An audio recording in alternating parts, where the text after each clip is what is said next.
Halos 5,000 kilo nga ng avocado itong nasa harapan ko. Panahon na naman kasi ngayon ng avocado. Alam nyo ba na napakaganda nga nitong inegosyo? Magic avocado nga ang tawag nila dito. Hello mga bishi! Yung araw nga ay pumunta ako sa bahay ni Tita Adeline at ni Tito Rene dahil sila nga ay nagpapake ng mga avocado na pandala nila sa Maynila. Alam nyo ba mga bishi na itong dalawang van ay punong-puno ng avocado? Matagal na panahon na nga silang nag-aangkat ng mga prutas na pangdala sa Maynila. Katunayan nga ay mayroon nga silang pwesto doon na kung saan nagtitinda sila ng mga prutas. Dito nga sa lugar namin, ang buwan ng Hulyo ay kabilang sa panahon ng pag-ani ng avocado. Pero ang sabi nga sa akin ni Tito Rene, February pa lang nagsisimula na nga silang magbiyahe ng ganito. Wala daw kasing tigil sa pamumunga ang mga puno ng avocado nila. Ang mga prutas nga na ito ay tanim ng ating mga katutubong mangyan sa bundok. Nasa lampas 30 hectares nga daw ang mga pinagkukunan nila nito. Hindi naman sila mismo ang may tanim pero ito nga ay kanilang inaangkat lang. Halimbawa, mayroon silang kausap na 3 tao. Yung 3 tao na yun na ang bahalang magbayad sa kanyang mga kasamahan basta ang mahalaga maibaba nga itong mga avocado doon sa bait. Per sako nga daw ng avocado ang bayad nila doon sa ating katutubo. Kanila nga itong hinahakot mula sa bait papunta dito sa kanilang bahay. Pagkatapos, ito naman ay kanilang ilalagay sa box para naman idala doon sa Maynila. Alam niyo ba mga bishi na hindi din biro ang nagagastos nila bago maidala itong mga prutas doon sa Maynila? Kailangan din talaga ng sobrang laking puhunan para dito. Dito nga sa ipinapakita ko sa inyo mga bishi, sa tansya ni Tita, nasa 100,000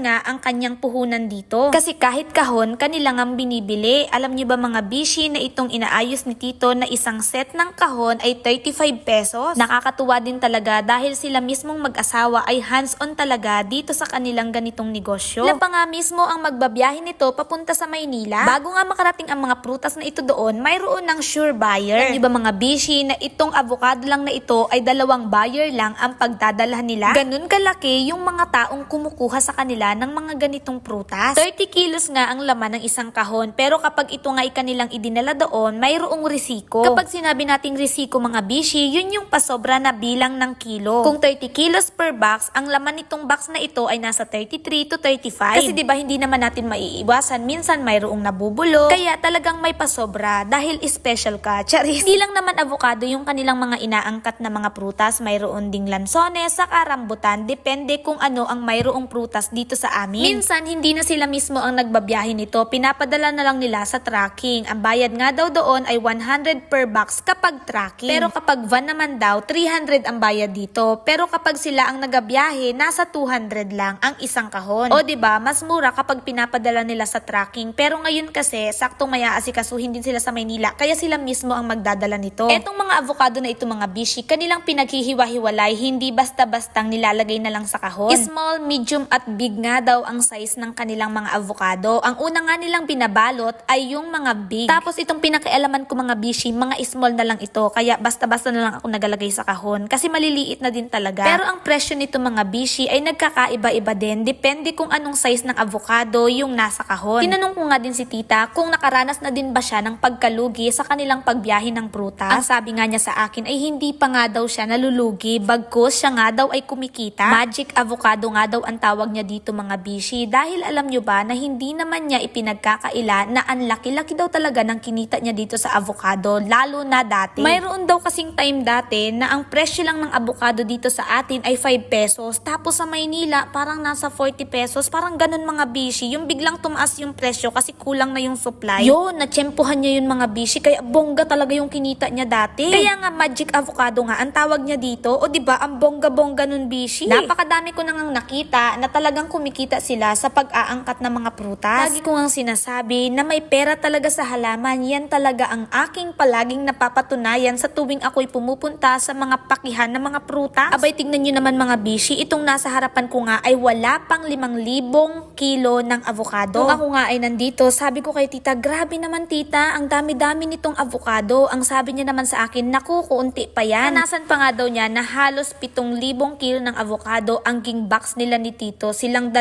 lang daw yun. Tapos ididiretso pa daw niya ito ng biyahe sa Maynila. Ay, grabe daw talaga yung pagod niya, pero hindi niya alintanin sana. Ngayon ko nga lang na-realize nung sinabi sa akin yun ni tita na wala pala talaga akong karapatang mapagod. Kasi kung siya nga kinaya, di syempre dapat ako din. Kailangan din talaga na magsikap tayo para tayo ay umunlad. Tingnan nyo naman sila mga bisyo o nakapagpundar na ng mga van, mayroong magandang bahay, o di ba ang bongga-bongga. Sa isang linggo baga naman mga bisyo, kung kumita ka man lang ng 50 mil, ay grabe na talagang bongga yun. Kaya tayo mga bisyo, wag din talaga tayong mapapagod. Go, go, go lang palagi. Tingnan nyo si Tita Adeline at si Tito Rene, hands-on talaga sila sa kanilang negosyo. Kaya naman napundar nila ang mga ito. O di ba ang bongga? Tapos nga nilang mag-box nitong abukado, diretso na sila sa Maynila para nga dalhin ito. Kaya naman maraming salamat po Tita Adeline at Tito Rene Par dahil pinayagan nyo po ako mag-vlog dito sa inyong abokaduhan. Sana sa susunod sa lansonisan at rambutanan naman. O paano ba mga bishi? Hanggang dito na lang muna. Maraming salamat sa inyong patuloy na panonood. Patuloy po sana tayong pagpalain ng ating puong may kapal. Paalam!